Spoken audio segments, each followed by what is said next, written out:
നമസ്കാരം. ജമാഅത്ത് ഇസ്ലാമിയുമായുള്ള കോൺഗ്രസിന്റെ കൂട്ടുകെട്ട് തുറന്നു പറഞ്ഞിരിക്കുകയാണ് മുതിർന്ന കോൺഗ്രസ് നേതാവായ കെ മുരളീധരൻ. പുറത്തു നിന്നുള്ള ആരെങ്കിലുമാണ് ഇക്കാര്യം വ്യക്തമാക്കിയിരുന്നുവെങ്കിൽ ഇല്ലാത്ത കാര്യം ആരോപിച്ചതെന്ന് പറയാമായിരുന്നു.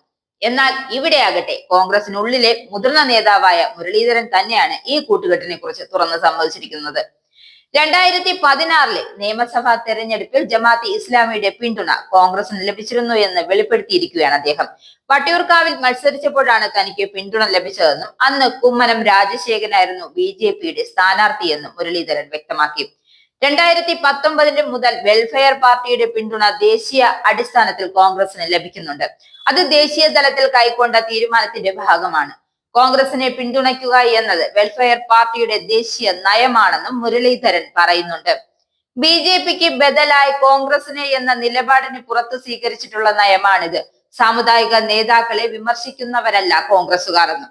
സാമുദായിക നേതാക്കളെ വിളിക്കുമ്പോൾ എല്ലാവരും പോകാറുണ്ട്. ശരിയാണ്, വോട്ട് ബാങ്ക് ലക്ഷ്യം വെച്ചുകൊണ്ട് തന്നെയാണ് സാമുദായിക നേതാക്കൾ വിളിക്കുമ്പോൾ കോൺഗ്രസുകാർ പോകുന്നത്. അക്കാര്യം ഈ കഴിഞ്ഞ ദിവസങ്ങൾ ശരിവെക്കുന്നതാണ്. ചെന്നിത്തലയെ വിളിക്കുന്നു, അതായത് അതിന് പിന്നാലെ വെള്ളാപ്പള്ളി വന്നു, ചെന്നിത്തലയെ പുകഴ്ത്തുന്നു, ഇക്കാര്യങ്ങളെല്ലാം സാധാരണഗതിയിൽ NSSന്റെ ചടങ്ങുകളിൽ കൂടുതലായും കോൺഗ്രസ് നേതാക്കളാണ് പങ്കെടുക്കാറുള്ളതെന്നും മുരളീധരൻ കൂട്ടിച്ചേർത്തു.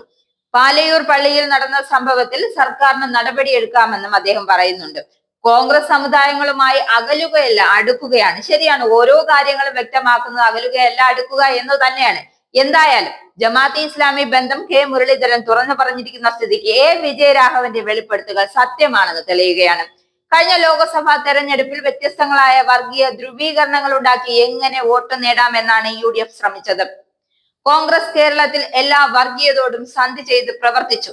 കഴിഞ്ഞ തെരഞ്ഞെടുപ്പ് കാലത്ത് ജമാഅത്തെ ഇസ്ലാമി, SDPI തുടങ്ങിയ തീവ്ര മത നിലപാടുകളുള്ള സംഘടനയെ UDFനൊപ്പം ചേർത്തു നിർത്താൻ നേതൃത്വം നൽകിയത് മുസ്ലിം ലീഗ് ആയിരുന്നു.